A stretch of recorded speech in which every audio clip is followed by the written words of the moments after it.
Welcome students, एक बार पुनः globe academy विद्यालय बाड़मेर के ऑनलाइन क्लासेस में आपका स्वागत है। उम्मीद है कि आप अपने घर पर सब कुशल मंगल और स्वास्थ्य होंगे। आइए हम अपनी ग्रामर सीरीज को आगे बढ़ाते हैं।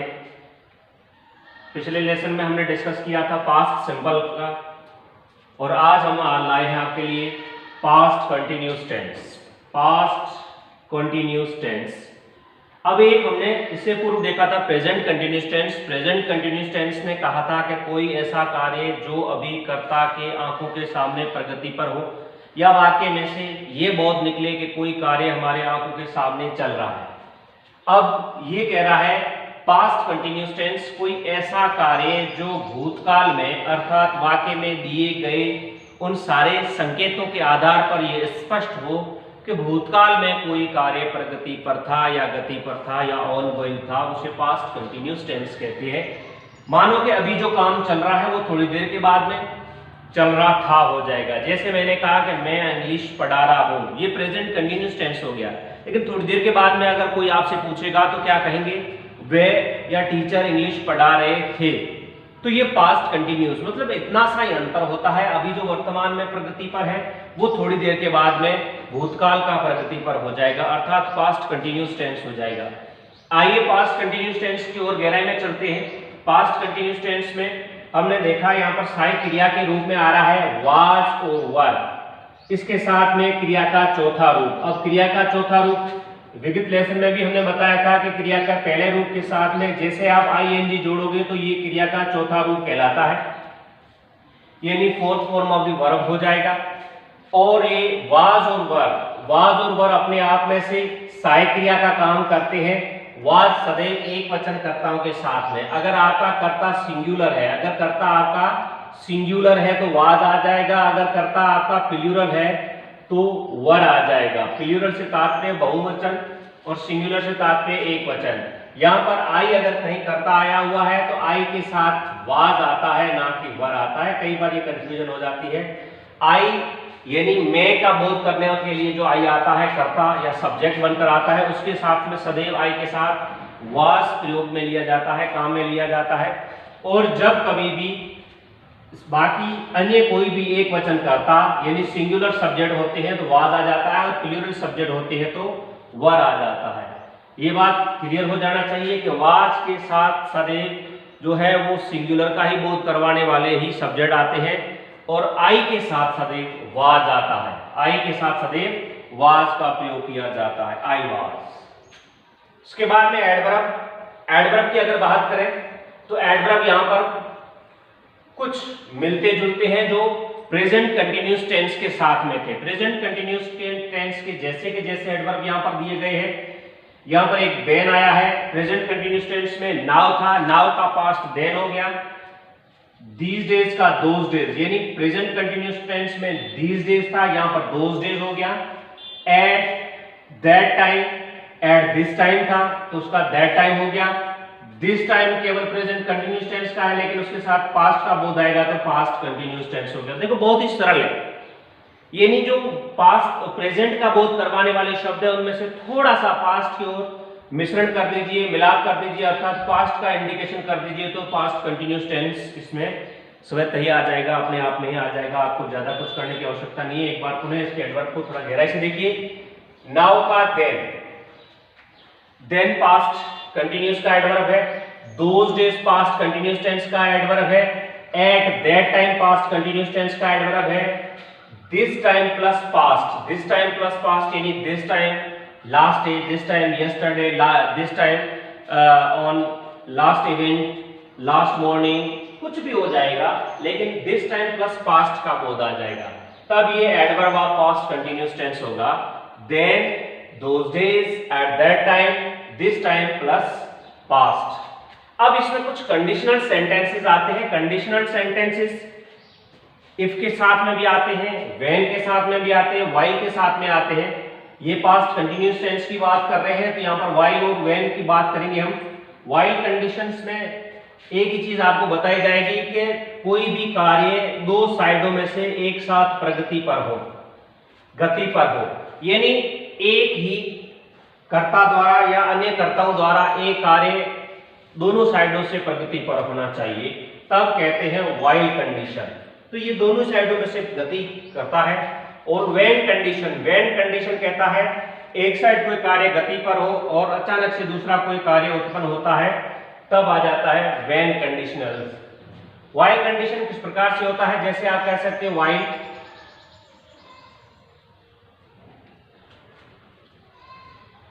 I was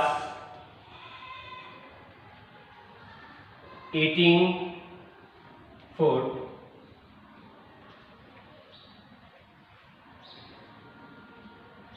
my mother was cooking food। ये दो कर्ता अलग अलग एक कार्य कर रहे हैं, लेकिन अपने अपने दिशाओं में दोनों कार्य किए जा रहे हैं। while I was eating food, my mother was cooking food। दोनों साइडों में से देखो, ये दोनों ही प्रगतिशील है, तो दोनों में से पास्ट कंटिन्यूअस टेंस का बोध आ रहा है, तो ये व्हाइल कंडीशनल हो जाता है। व्हेन कंडीशन के साथ में अगर इसी वाक्य को देखना चाहे तो हम कह सकते हैं कि the while I was eating food, my mother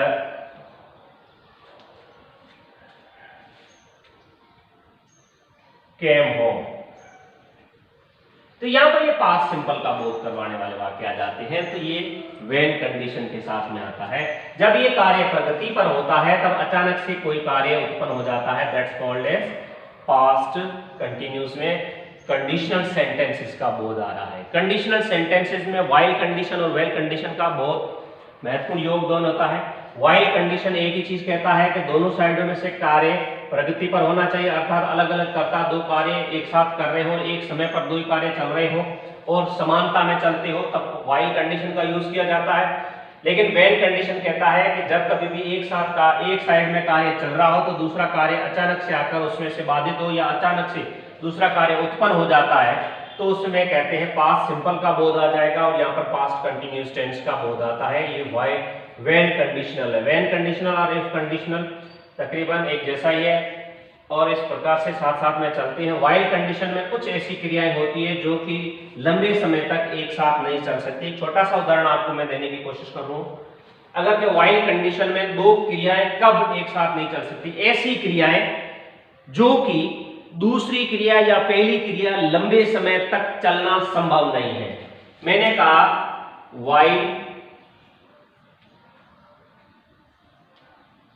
my mother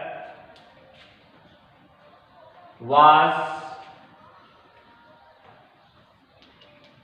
cutting fruits, she cut her finger। तो यहां पर एक जो दूसरा कट है वो एक बार ही हो सकता है, क्योंकि फिंगर काटने का या उंगली काटने का काम लंबे समय तक नहीं चल सकता। फल काटते काटते, सब्जी काटते काटते अचानक से कट लग गया। लेकिन कंडीशनल कहता है, व्हाइल कंडीशन के साथ में इसने यूज किया, while my mother was cutting fruits she cut her finger. तो ये व्हाइल कंडीशनल के साथ में आ जाता है। व्हेन कंडीशन की एक और वाक्य बनी देखना चाहो देख लो, क्योंकि कंडीशन बहुत ही महत्वपूर्ण है, बहुत इंपॉर्टेंट होते हैं। इसमें कई बार कंफ्यूजन हो जाती है कि क्या करें और क्या नहीं करें। When we were playing cricket, we dash a black cobra। क्रिया हमारा सी।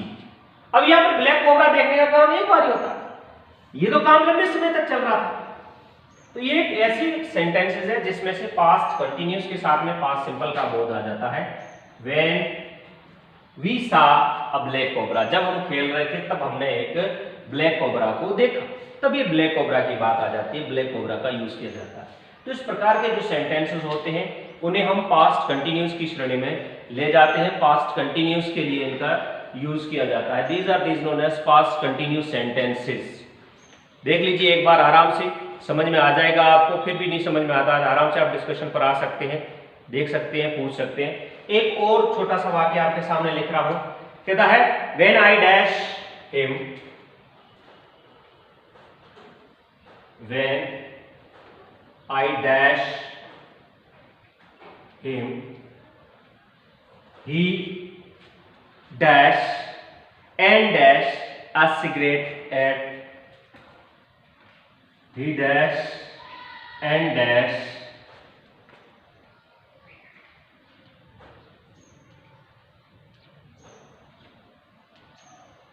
he dash and dash a cigarette at the same time, at the same time।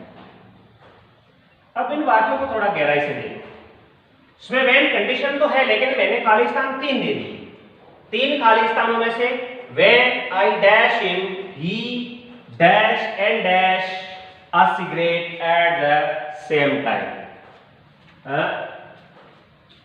He dash and dash a cigarette same time. अब यहां पर अगर मैंने कहा कि क्रिया मेरी क्या क्या हो सकती है, संभवतः अगर आपकी क्रिया मानो सी, सिंग, देन स्मोक। इस सेंटेंस को थोड़ा गहराई से देखो। ये कंडीशनल सेंटेंसेस है। कंडीशनल सेंटेंसेस बहुत महत्वपूर्ण योगदान देते हैं, क्योंकि एग्जाम्स वगैरह जो बड़ी क्लासेस के आते हैं उनमें कंडीशनल सेंटेंस को कॉल किया जाता है, ताकि जो स्टूडेंट है वो कंफ्यूज हो और वो कहीं ना कहीं छोटी मोटी चूक कर दे, जो वास्तविकता से जो अर्थ है जिसके लिए उनको कॉल किया गया है उससे थोड़ा सा वो भटक जाए और कहीं ना कहीं से गलती कर दे। बाकी ये वाक्य अगर देखेंगे तो गहराई से तो बहुत ही इजी है। व्हेन कंडीशन के साथ में आई डैश हिम। अब यहाँ पर जो सी आया है ये एक बार क्रियाशील होने वाला जो हमारा वर्ब है, तो हम यहाँ पर लिख लेंगे व्हेन आई सा हिम। गैस करो आगे क्या आएगा, और दोनों खाली स्थानों में किस प्रकार से इसका यूज किया जाएगा, इसको गैस करने की कोशिश करें। व्हेन आई सा हिम, ये पास्ट सिंपल का बोध करने के साथ में व्हेन कंडीशन को लेकर अपने खेमे में चला गया। अब यहां पर कोमा के साथ में अगला वाक्य आरंभ हो रहा है, ही dash and dash a cigarette at the same time. He was, when I सा हिम ही वाज सिंगिंग। एक क्रिया कंटिन्यूटी में हो गई। He was singing and was smoking की बजाय केवल स्मोकिंग आ जाएगा। याद रखना, कंफ्यूजन कहां होती है, सब समझ में आ जाता है, बिल्कुल समझ में आ गया। आपने जो सोचा वो सही है, लेकिन आपने गलती कहां सोचते सोचते कर दी होगी कि अगर यहां पर वाज आया है तो यहां पर भी वाज आना चाहिए। नहीं, ये जो एंड है, एंड दोनों ही क्रियाओं को आपस में मिलाने की कोशिश कर रहा है। एंड दोनों ही वर्ब्स को आपस में मिला रहा है, ये नहीं उनके लिए करता एक ही है, सेम करता है, सेम सब्जेक्ट है, और उसके बाद में जो काम है वो 2 किए जा रहे हैं। तो सहायक क्रिया केवल और केवल एक बार कर्ता के साथ में आती है, 2 बार नहीं आती है। ये बात याद रखना, कंफ्यूजन यही होती है और कोई बड़ी कंफ्यूजन नहीं होगी। ये नहीं कि आपको समझ में नहीं आएगा या आप सिंगिंग नहीं लिख पाएंगे या स्मोकिंग नहीं लिख पाएंगे, नहीं, सिंगिंग और स्मोकिंग तो आ जाता है, लेकिन मेंटालिटी कहीं पर भी हमें डिस्टर्ब होती है। हमारी डिस्टर्ब यहां होती है was singing and was smoking, that is incorrect. This is correctness is he was singing and smoking a cigarette at the same time. ये हो जाता है इसकी सही सॉल्यूशन की बात। तो इस प्रकार के सेंटेंसेस हमारे व्हाइल और व्हेन कंडीशन के साथ में आ जाते हैं। इनको आप बार बार देखोगे तो समझ में आ जाएगा किस प्रकार से आ जाता है। एक बार पुनः इसको सच्ची नजर से देख लो ताकि कुछ और एग्जांपल आपके साथ में मैं कर सकूं। पास्ट कंटिन्यूअस टेंस में कहता है वाज और वर के साथ में आ जाता है, आई के साथ सदैव वाज आता है, बाकी सभी सिंगुलर सब्जेक्ट के साथ या एक वचन कर्ता के साथ वाज आता है, बहुवचन कर्ता के साथ में वर आता है। और क्रिया का चौथा रूप जो है वो इनके साथ में सदैव वाज हो चाहे वर उनके साथ में आता है। चौथा रूप की संरचना कैसे होती है, क्रिया का पहले रूप के साथ में आईएनजी का यूज किया जाता है। उसके बाद में एडवर्ब के रूप में क्या आता है, देन आता है, दोज डेज आता है, एट दैट टाइम आता है, दिस टाइम प्लस पास्ट आता है। इसका हम उदाहरण अगले क्षण करने वाले हैं। उसके बाद में कंडीशनल सेंटेंसेस में चला गया। कंडीशनल सेंटेंसेस में व्हाइल और व्हेन कंडीशन आती है। व्हाइल कंडीशन को इस प्रकार से समझाया जाता है, दोनों साइडों में से कार्य गतिशील होता है, और व्हेन कंडीशन हमें ये बताता है कि कोई कार्य एक साइड गतिशील हो, दूसरा जो कार्य है वो अचानक अर्थात सडन क्रिएशन में आ जाता है, अचानक वो अपने आप में से बीच में आता है, जिसे हम कहते हैं कि अचानक से उत्पत्ति होने वाला कार्य हमारे सामने आ जाता है। कुछ एग्जाम्पल हमने देखने की कोशिश की है और इनमें से मैंने ये भी बता दिया है कि किस प्रकार से आपके सामने कंफ्यूजन आती है। इन कंफ्यूजन से जितना हो सके आपको बचकर रहना होता है कि कंफ्यूजन किस प्रकार से आएगी और हमें क्या उस समय करना चाहिए या किन किन बातों का ध्यान रखना चाहिए। कुछ और उदाहरण करने की कोशिश करते हैं।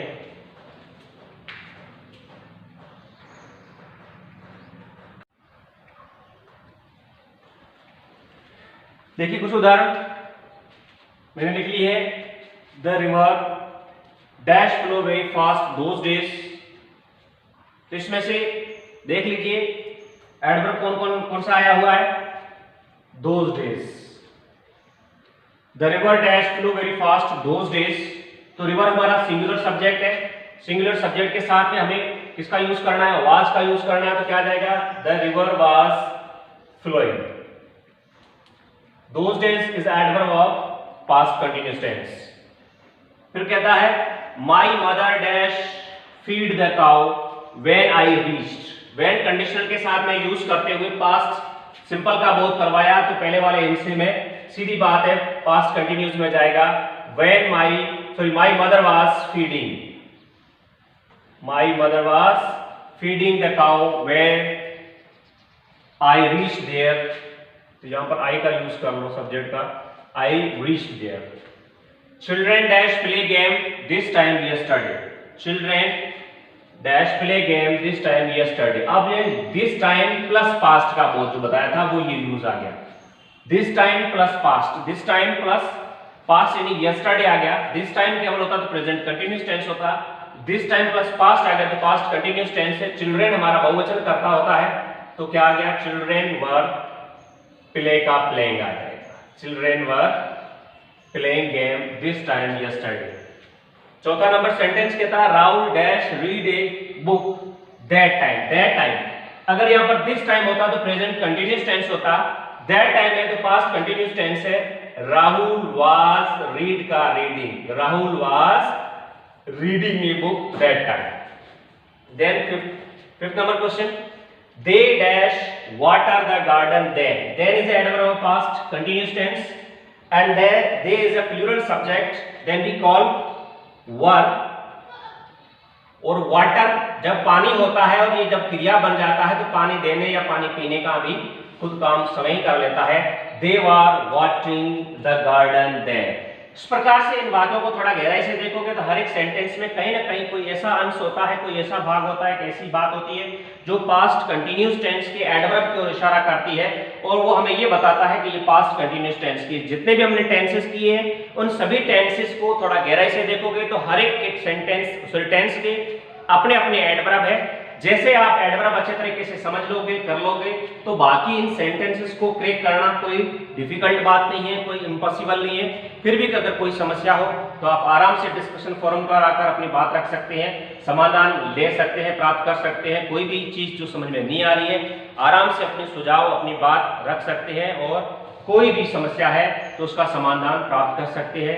घर पर रहिए, अध्ययन करते रहिए और अपना स्वास्थ्य का और अपने सभी घर के सदस्यों का ध्यान रखते रहिए।